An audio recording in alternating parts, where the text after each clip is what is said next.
Om Swastiastu, Assalamualaikum warahmatullahi wabarakatuh, Shalom, Namo Buddhaya, dan salam kebajikan bagi kita semua. Perkenalkan saya Gadika Nadifa Haryanto selaku Proklim dari SGDA 4 yang akan membuka student project dari blok Pharmaceutical Medicine dan Drug Ethics.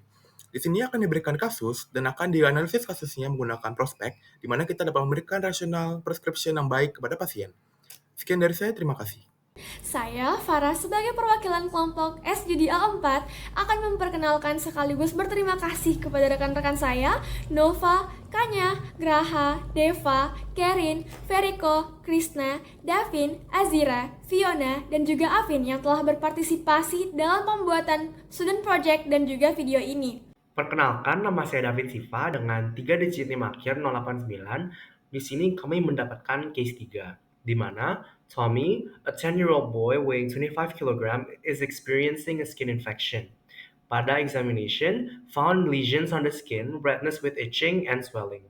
There is no pus or crustaceans. See detail in PMK 5 tahun 2014, panduan praktik klinis bagi dokter di fasilitas pelayanan kesehatan primer di halaman 366. Untuk yang pertama itu adalah problem statement, di mana kita define the patient's problem based on what the patient usually presents with a complaint or a problem, which is the patient's problem, diseases or disorders, the sign of underlying diseases, psychological or social problems, anxiety, side effects of drugs, request for preventive or a combination of them. Patient's complaints are most likely linked to symptoms that usually lead to diagnosis. Om Swastiastu, perkenalkan nama saya Gus Young Ngurah Karsana dari bawah dengan 3 digit dan berakhir 087. Jadi di sini saya ingin melakukan identifikasi masalah terhadap kasus ini sendiri. Jadi pertama tentunya kita harus tahu identitas pasien, yaitu yakni dia adalah seorang laki-laki berusia 50 tahun dengan bernama Tommy dengan berat badan 25 kilo. Nah, keluhan utamanya itu apa saja ya? Jadi keluhan utamanya adalah pertama dia memiliki lesi pada kulit disertai kemerahan, gatal, dan juga pembengkakan. Itu adalah chief complaint-nya. Nah, dengan chief complaint tersebut dia datang ke dokter dan juga kita melakukan temuan ataupun pemeriksaan fisik, dan temuannya adalah seperti berikut. Yaitu pertama, terdapat lesinya superficial tanpa nanah ataupun krusta. Terdapat eritema, kemerahan, atau terdapat itchiness, rasa gatal, pruritus, dan juga terdapat idem yang ringan di sekitar lesi. Nah, secara dengan itu kita mengarah kepada dugaan DX-nya berupa prama dermatitis karena kontak yang membuat inflamasi, lalu infeksi jamur superficial seperti tinea, lalu impetigo non bullosa dini yang belum terbentuk nanah, lesi bernanah. Jadi akan terbentuk lesi yang bernanah, cuman karena ini ya satu DX ya, jadi bisa saja impetigo non bullosa yang dini. Nah, masalah utamanya apa dari pasien ini seperti yang diberitahu di sini adalah masalah utamanya mengenai masalah gejala-gejala dermatologis, yang artinya tanda dan gejalanya berupa gejala dermatologis seperti lesi kulit, kemerahan, gatal, dan bengkak. Ini manifestasi klinis dari gangguan pada sistem ataupun sektor dermatologis. Sekian dari saya, terima kasih. Baik, nama saya Novaditan Al-Ghofar dengan 3 digit NIM terakhir 073, dan saya akan menjelaskan klasifikasi dan kerangka klinis sesuai dengan PMK nomor 5 tahun 2014. Kategori masalah pasien di sini adalah keluhan gejala penyakit atau disease sign atau simptom. Dan di sini memerlukan penegakan diagnosis klinis di fasilitas kesehatan primer. Langkah tidak lanjut sesuai pedoman analisis lengkap yang terdiri dari durasi, riwayat kontak, dan riwayat atopik, pemeriksaan inspeksi dan palpasi lesi kulit, pertimbangan pemeriksaan laboratorium jika dicurigai jamur atau bakteri. Terdapat rencana terapi awal, terdapat A, terapi topikal, yaitu anti jamur, anti bakteri, atau anti inflamasi sesuai dugaan. Ada juga edukasi keluarga mengenai perawatan kulit dan pencegahan penyebaran. Ini masuk dalam cakupan PMK nomor 5 tahun 2014, panduan praktik klinis di fasilitas kesehatan primer, dan protokol tata laksana infeksi atau dermatitis pada anak. Kesimpulannya, gejala dermatologis perlu ditindaklanjuti dengan diagnosis dan terapi dengan sesuai pedoman klinis primer. Selanjutnya adalah nomor 2, therapeutic objective. Specify what you want to achieve with a treatment to prevent a lot of unnecessary drug use or unnecessary prophylactic prescribing. Om Swastiastu, perkenalkan saya Madigraha Ariwardana dengan 3 digit NIM terakhir yaitu 077. Pada kesempatan kali ini saya akan mempresentasikan hasil pembahasan dari SGD A4 terkait dengan soal nomor 2 yaitu penentuan terapeutik objektif yang perlu pada kasus ini. Baik, akan saya bahas. Dalam penanganan kasus seperti Tommy, itu dia adalah anak 10 tahun dengan berat badan 25 kg, mengalami infeksi kulit ringan berupa kemerahan, gatal, dan bengkak tanpa adanya nanah atau krusta. Jadi, berdasarkan pembahasan kelompok kami, tujuan utama pengobatan untuk Tommy adalah untuk meredakan gejala, menekankan peradangan lokal, serta yang terakhir adalah mencegah penyebaran infeksi. Nah, terapeutik objektifnya cukup dengan 3 hal ini. Namun, agar terapeutik objektif ini dapat jalan secara optimal dan aman, maka diperlukan pemahaman prinsip P-drugs, personal drugs, dan juga rational prescribing. Baik, untuk personal drugs sendiri, itu diperlukan agar kita dapat menghindari over prescribing dan juga penggunaan obat yang tidak perlu. Jadi, personal drugs itu adalah obat pribadi yang diresepkan oleh dokter yang sudah terjamin dari segi efikasi, suitability, cost, dan juga safety-nya. Jadi, yang dapat dihindari yaitu seperti pemberian antibiotik sistemik secara langsung, pemberian obat antiinflamasi sistemik bila peradangan masih bisa dikendalikan secara lokal atau topikal, dan juga penggunaan obat profilaksis atau obat pencegahan yang tidak berdasarkan indikasi yang kuat. Lalu, prinsip yang kedua adalah rational prescribing. Rational prescribing ini itu adalah proses pemilihan dan pemberian obat secara tepat kepada pasien berdasarkan diagnosis klinis yang akurat, dan tujuan terapeutiknya juga dapat menjadi jelas dengan prinsip farmakologi yang tepat. Dengan kata lain, adapun yang ingin dicapai melalui terapi adalah perbaikan kondisi klinis pasien dengan pendekatan yang rasional, seperti obat diberikan hanya jika ada indikasi medis yang jelas dan efek samping dan resistensi obat itu dapat dihindari. Jadi, dengan hal ini dapat disimpulkan bahwa untuk mencapai sebuah terapeutik objektif yang optimal dan aman, diperlukan pemahaman terkait dengan P-drugs dan juga rational prescribing. Sekian dari saya, terima kasih, akan dilanjutkan oleh teman saya. Perkenalkan, nama saya Aina Nafriani Atmojaya dengan NIM 24025111095. Berikutnya saya akan menjelaskan mengapa pendekatan rasional ini penting, yaitu yang pertama, pendekatan rasional dapat mengurangi risiko efek samping serta resistensi obat. Lalu berikutnya, mencegah overmedikasi dan penyalahgunaan antibiotik. Lalu berikutnya, pendekatan rasional dapat menjamin terapi yang aman, efektif, dan sesuai dengan kebutuhan pasien. Lalu, mendukung praktik pengobatan yang bertanggung jawab. Lalu, pendekatan rasional juga dapat meningkatkan kesadaran dan edukasi bagi pasien serta tenaga medis. Lalu yang terakhir, pendekatan rasional dapat mengurangi beban jangka panjang pada sistem layanan kesehatan. Sebelumnya, izin memperkenalkan diri, nama saya Fiona Yolanda Suryana dengan 3 digit NIM terakhir saya yaitu 093.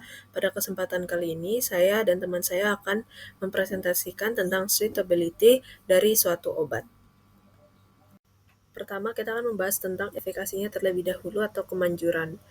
Di kasus kali ini, saya akan menggunakan contoh obat yaitu cetirizine, di mana kalau dilihat dari efikasinya, cetirizine itu efektif untuk mengatasi gejala alergi kulit seperti gatal, kemerahan, dan pembengkakan.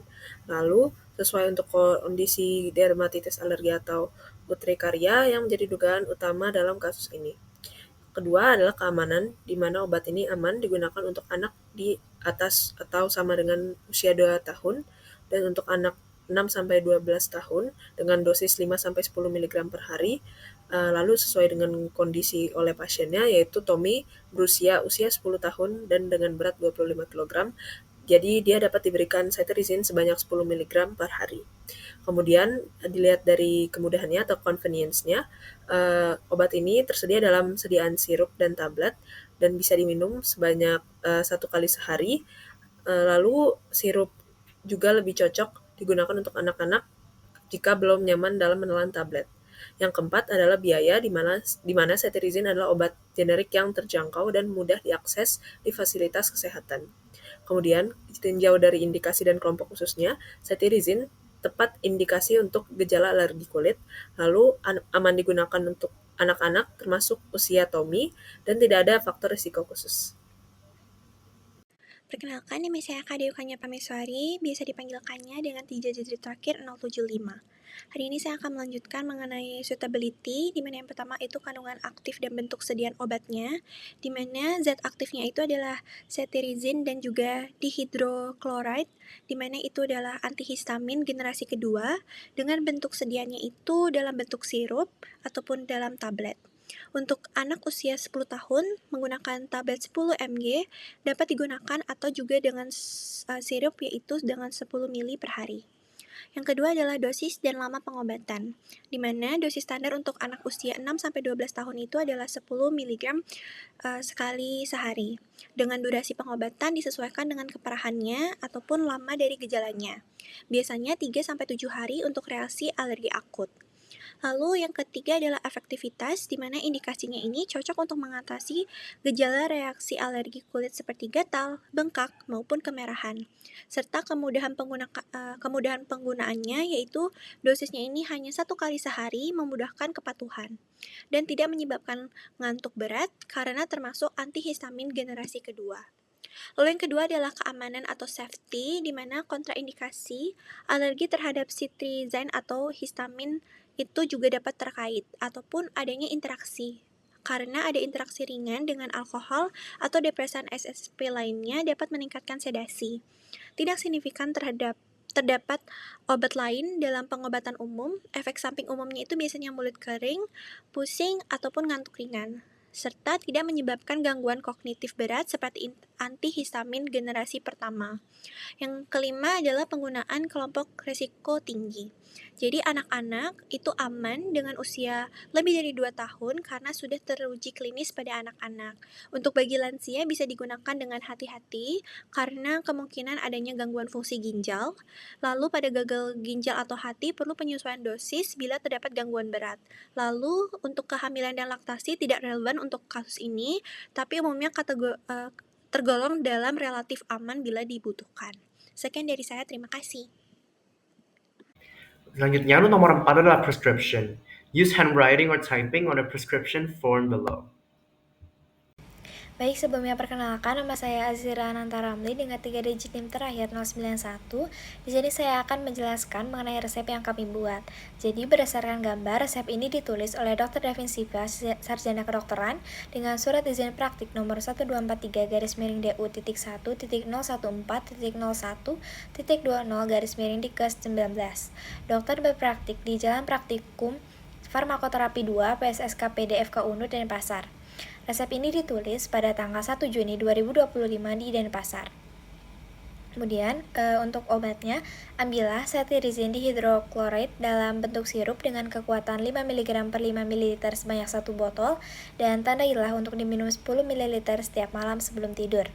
Kemudian, bila anak bisa meminum tablet, ambillah cetirizine dihidrochloride dalam bentuk tablet 10 mg sebanyak 10 tablet dan tandailah untuk diminum 1 tablet setiap malam sebelum tidur.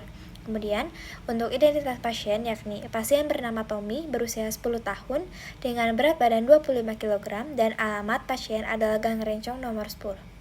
Sekian dari saya, terima kasih. Selanjutnya adalah give information, instruction, and warning to educate the patient about medication, di mana kita akan describe the safety, including symptoms that have ceased, side effects that have occurred, the drug is not perceived as effective, or the complicated dosage schedule that may bring uncompliance for the elderly. Baik, sebelumnya perkenalkan, nama saya Feriko Wongso dengan 3 digit NIM terakhir 085. Saya akan menjelaskan tentang bagian informasi pengobatan dari student project nomor 5. Jadi diagnosisnya itu adalah infeksi kulit akibat reaksi alergi. Kemungkinan penyakitnya adalah urtikaria atau dermatitis alergi. Obat yang diberikan adalah cetirizine dihidrochloride. Fungsi obat ini adalah bekerja dengan mengurangi gatal, kemerahan, dan bengkak pada kulit akibat alergi. Dosis yang diberikan untuk pasien adalah 5-10 mg sekali sehari sesuai anjuran dari dokter. Sedangkan bentuk sediaannya adalah tablet atau sirup. Perkenalkan, nama saya Farah Farika Leotari dengan 3 digit NIM terakhir 081. Nah, instruksi penggunaan obat cetirizine. Yang pertama, cara pemakaian diberikan sekali sehari pada waktu yang sama setiap harinya, misalnya malam hari, boleh diminum sebelum atau sesudah makan. Gunakan sendok takar untuk dosis yang tepat. Lalu lama pemakaian, gunakan sesuai petunjuk dokter atau hingga gejala membaik. Lalu, hal-hal yang perlu diperhatikan, hindari pencetus alergi seperti debu, bulu hewan, atau makanan tertentu. Jangan menggaruk kulit yang gatal untuk mencegah infeksi tambahan. Kemudian terkait peringatan dan keamanan penggunaan, yang pertama, jika gejala sudah membaik, misalnya gatal dan bengkaknya berkurang, obat boleh dihentikan setelah berkonsultasi dengan dokter. Lalu, efek samping yang mungkin terjadi ada mengantuk, dan juga mulut kering, sakit kepala ringan, ataupun juga mual.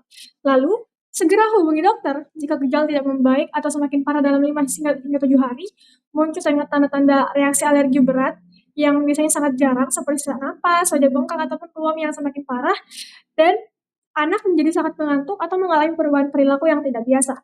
Kemudian, jika memberikan obat, berikan segera setelah ingat. Jika sudah mendekati jadwal dosis berikutnya, lewati dosis yang terlupa, jangan menggandakan dosis. Kemudian, sebagai catatan penting, cetirizine umumnya aman untuk digunakan pada anak-anak sesuai dengan dosis yang dianjurkan. Jangan memberikan obat ini kepada orang lain tanpa anjuran dokter, dan simpan obat di tempat sejuk, kering, dan aman dari jangkauan anak-anak. Sekian dari saya, terima kasih. Sebelumnya, saya izin memperkenalkan diri terlebih dahulu. Nama saya Karin Natalia Tarigan dengan 3 digit NIM terakhir 083. Di sini saya akan membacakan soal nomor 6. Monitor, evaluate, and stop therapy. Describe here when you need to make an appointment to determine whether the treatment has been effective at the intervals, any statement regarding the treatment progress, the side effect, or even therapeutic failure. Di sini saya akan menjelaskan pentingnya tahap monitoring, evaluasi, dan penghentian terapi dalam 3 tahap penting dalam pelaksanaan medis.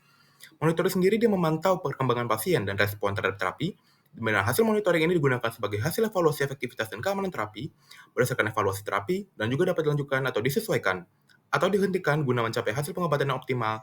Untuk monitoring pada kasus TOMI yang mengalami infeksi kulit ringan dengan gejala kemerahan, gatal, dan pembengkakan tambah nanah, meliputi yang pertama adalah monitoring klinis, di mana bisa dilihat adalah perkembangan gejala kulit, apakah kemerahan gatal, dan pembengkakan berkurang selama 3-7 hari setelah terapi dimulai. Kemudian apakah ada tanda-tanda infeksi tambahan seperti pembentukan nanah, kusta, dan meluasnya lesi, dan reaksi pasien terhadap obat, misalkan apakah tanda-tanda alergi atau efek samping dari cetirizine, serta perubahan perilaku dan keluhan tambahan dari pasien seperti lebih mengantuk atau lebih mudah pusing dan juga mulut kering. Kemudian ada monitoring efek samping obat, di mana kita dapat memantau efek samping ringan seperti kantuk, mulut kering, pusing, serta memperhatikan tanda-tanda reaksi alergi seperti ruam kulit, sesak napas, dan juga pembengkakan di wajah. Lalu ada monitoring kepatuhan obat, di mana kita dapat memonitorkan bahwa pasien ini dipastikan untuk mematuhi cara memahami dan juga memahami penggunaan obat serta dosis dan waktu diberian. Lalu kita memasuki tahap evaluasi di mana dilakukan secara berkala untuk menilai efektivitas dan juga keamanan terapi. Dimulai dari yang pertama, evaluasi respon terapi, yakni apakah gejala gatal, kemerahan, dan pembengkakan menunjukkan perbaikan pada waktu 3-7 hari. Jika gejala membaik, berarti terapi efektif. Namun jika tidak atau memburuk, maka evaluasi ulang diagnosis dan pertimbangan kemungkinan infeksi bakteri memerlukan terapi tambahan. Lalu ada evaluasi efek samping. Apakah pasien mengalami efek samping yang signifikan dari penggunaan cetirizine yang mengganggu aktivitas sehari-hari? Jika efek samping berat terjadi, maka pertimbangkan untuk menghentikan atau mengganti terapi. Lalu ada evaluasi kebutuhan lanjutan, di mana tentukan apakah terapi antihistamin perlu dilanjutkan atau sudah cukup. Lalu evaluasi apakah perlu tambahan terapi topikal atau rujukan ke spesialis kulit bila tidak ada perbaikan.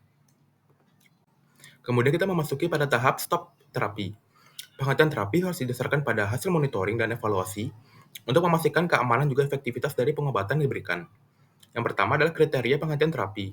Jika gejala kulit telah membaik atau hilang, maka terapi dapat dihentikan, ataupun tidak ada tanda infeksi sekunder atau komplikasi lainnya, dan pasien tidak mengalami efek samping obat yang mengganggu. Kemudian, ada prosedur penghentian. Terapi dapat dihentikan secara bertahap setelah gejala mereda atau setelah durasi terapi selesai. Kemudian, pasien atau pengasuh diberi edukasi untuk memantau gejala berulang dan segera konsultasi jika gejala kembali atau memburuk. Lalu berikutnya adalah tindak lanjut pasca terapi, yakni jika gejala muncul kembali, evaluasi ulang dan pertimbangkan terapi lanjutan, dan berikan edukasi pencegahan agar pemicu alergi dapat dihindari. Sekian dari presentasi SGDA 4. Mohon maaf bila ada kesalahan kata maupun perbuatan yang disengaja maupun tidak sengaja. Terima kasih atas waktu dan perhatiannya. Saya tutup dengan Paramasanti. Om Santi Santi Santi Om.